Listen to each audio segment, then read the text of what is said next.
There was a time when the Walt Disney Company did not fail. They were the biggest kid on the block when it came to entertainment companies, and they did quite well when it came to movies. Leader of the pack, you could call the mouse.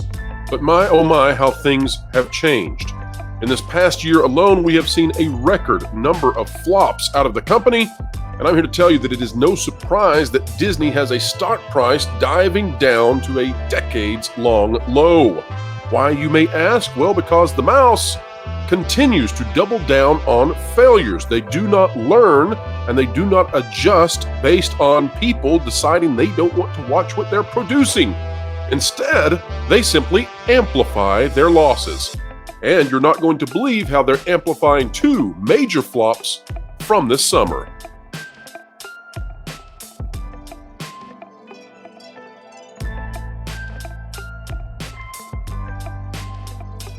All right, folks, welcome back to another video explaining entertainment, keeping you ahead of the culture curve. It is what we do each and every day here on the WDW Pro channel. We're so happy that you're here. And if you'd like to find more of this great content, well, consider clicking that subscribe button. We think that you will enjoy your time here as we race on to 40K. Well, folks, let's get straight into the article today. We've got two, and they are both very interesting for those of you who are wondering, is Disney learning any sort of lesson whatsoever? And I want to say also, folks, we're not here to tell you that Disney is the sole focus of this channel. It's not. But Disney just keeps making headlines, and the things that they do are so perplexing that we continue to have to cover it. There's simply nothing out there that can compare to the kind of poor decision-making that Disney continues to double down upon. This coming out of the direct by Aaron Mer-Eclarinal. Elemental on Disney Plus. New report reveals surprising TV plan. A new report indicated Disney Plus's interesting future plans for Pixar's Elemental. Despite being Pixar's lowest rated original movie on Rotten Tomatoes and some initial claims that the movie was a flop following a week of theatrical opening, Disney pointed out that Elemental didn't just evaporate in the box office, considering that it crossed the $400 million mark in August of 2023. Now, it is true that Elemental has had a very good leg out, a very good haul compared to what it opened with. Yes, Elemental opened abysmally. It was bad, and we said this is going to be a tremendous failure for Disney. The issue here is that Disney has, much in the same way they did with the latest ratings coming out about Ahsoka, Disney has put out a statement that sort of spins this but does not relay truth nor victory. Here's the actual facts on the ground as we see them. Elemental had something like a $200 million production budget. Very, very high for a children's animated feature film. But it's also not high necessarily for Pixar. Then we assume that Elemental had at least a $100 million marketing budget. Lots of promos and tie-in for children's content. $100 million seems to be about the lowest they could have gone. Now you add those two amounts together and you get $300 million total. Now, what does that mean? Well, it means that Elemental needed about $600 million to break even. How do we come up with that number? If you've been around the channel very long, you know, but for those of you who are new, here's how you figure it out. When a movie goes to theaters, the money that it makes does not go all back to the distributor. In other words, Disney, when it puts out a movie, they don't get the full proceeds that you see as the big number in those theatrical articles. Instead, the theaters get their cut, the government gets its cut, and then the studio distributor that sent that movie out, they usually get about half of the money that was made at the theater back to them. Now, that can change depending on where the movie is released.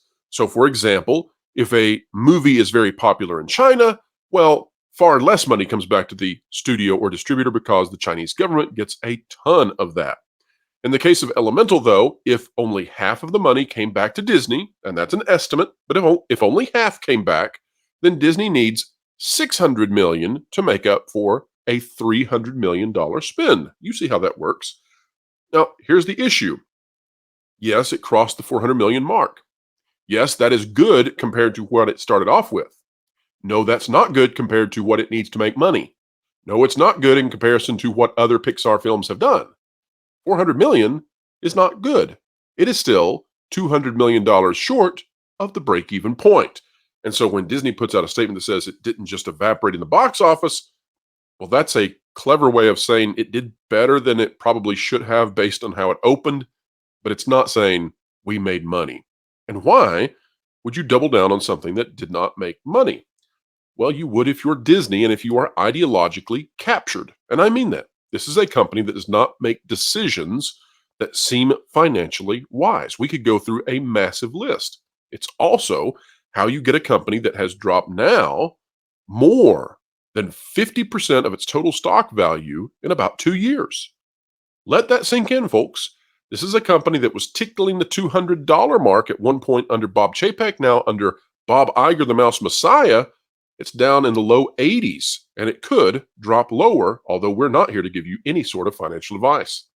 Elemental is now available on all major digital platforms, but its Disney Plus release date has yet to be announced. What is Disney Plus's plan for Pixar's Elemental?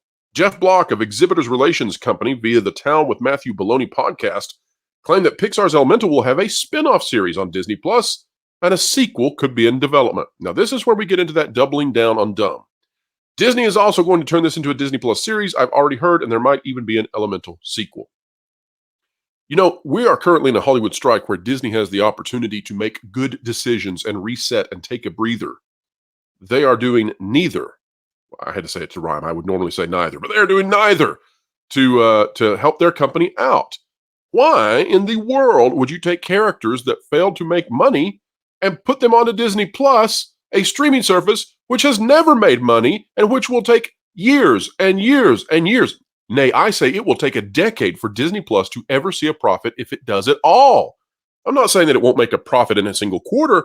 I'm saying that Disney has to make enough money to justify the investment that they've put into Disney Plus. How much money has Disney Plus been losing? Well, there have been quarters where it has lost in excess of $1 billion. There have been quarters.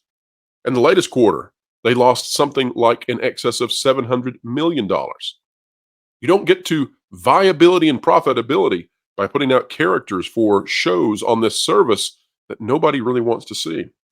An exclusive interview with The Direct in June 2023, Elemental writer Kat LaCelle revealed that there was an early idea for a sequel tease. The head scribe shared that they were supposed to introduce a steam baby, noting that Wade and Ember were initially supposed to come back to Firetown to reveal that they've had a baby, and the baby was a steam. So introduce this new element.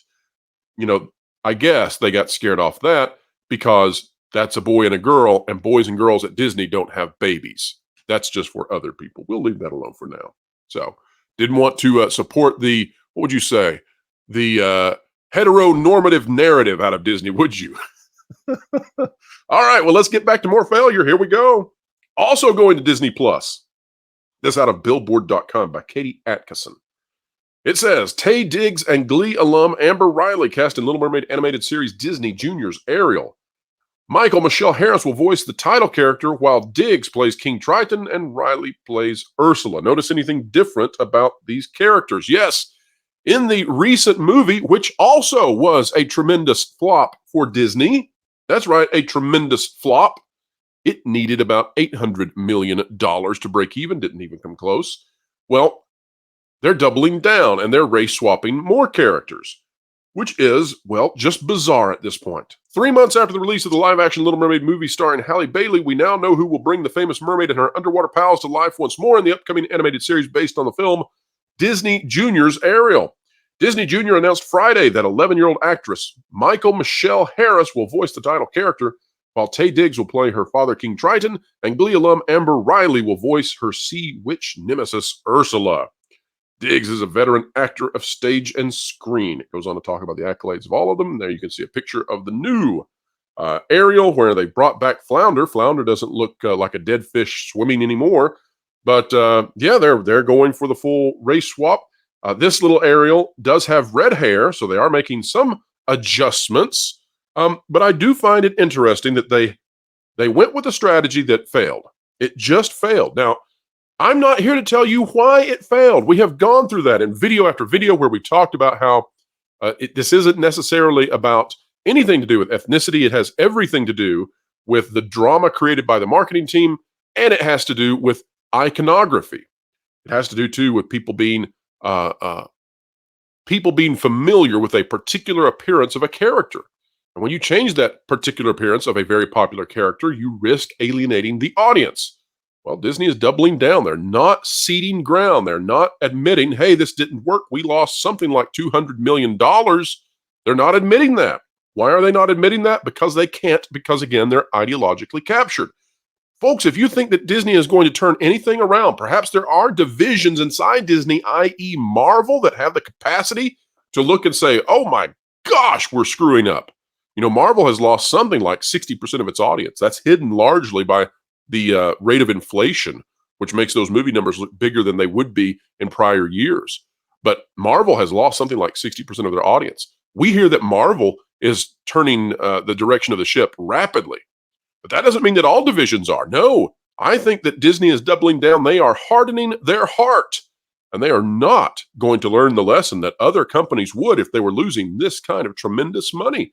Even in the face of Disney having a harder time buying Hulu because of their stock drop, even in the face of Disney being in a position where they no longer have the kind of investments that they need to be the kind of viable company they once were, even in the face of Disney not having the money seemingly to finish many of their projects at their theme parks. We're looking at you, Epcot. Disney is not going to make an adjustment because this is quasi-religious to them.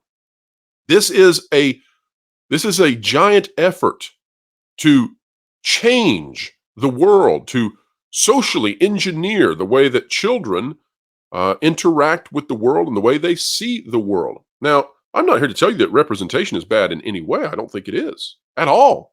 In fact, I think that we should have a naturally diverse and organically representative type of media out there where people can see themselves. They can see themselves as good guys and villains. And by the way, that latter part is very important because if you're never presented as a villain to balance it out, then you will believe that you are the virtuous group in the hierarchy of people. That's a bad thing to have. It's just something, though, that Hollywood is promulgating, let's say. But in terms of what Disney is doing, they're not going to change. They're not going to alter their position, at least not yet. Not with this leadership, not with these people, and they are not going to admit their errors. When it comes to The Little Mermaid and what's going on here, the market already spoke. $200 million loss likely. People rejected the swapping of ethnicities for the sake of garnering praise and making a statement. If it works naturally, go for it. In this case, it didn't. So if you expect Disney to make a change for Snow White and the Seven Dirty Hippies, think again. If you think the story is about her being an independent socialist set in the time frame of Germany in folklore, you think that that's so stupid that it can't possibly be possible, think again, because this is Disney. And that's why we'll continue to cover Disney. Because Disney continues to do things which boggle the mind unless you understand that Disney is ideologically captured at this point. They are not your friend. They are what they are, and what they are is a company intent on propagandizing the world. And that is where we are. Folks, I hope that I have managed to explain entertainment and keep you ahead of the culture curve so that you understand what is going on at Disney, why they doubled down on dumb. Folks, if you like content like this, consider clicking the like button, share, subscribe, and when you click it, you stick it to the algorithms. It is the notification bell. Drop a comment down below. Tell me how you think I did in handling these very sensitive topics. I'm trying to come at it from a marketplace evaluation and analysis. I'm trying to stay very far away from the culture war. But when those things intersect, we must discuss them. Folks, it has been a great pleasure to talk to you this morning, this evening, this afternoon, or this night, wherever you are and whenever you are watching this on this great, big, beautiful world. Please, just know that you should keep learning and keep growing. And as we always say when we wrap up here, keep having fun. Clickbait. Fraud. Drama queen. Ugh.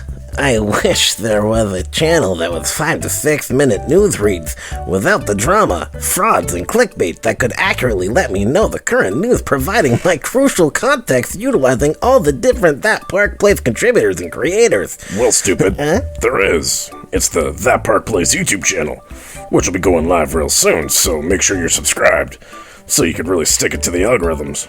You're joking. Nope.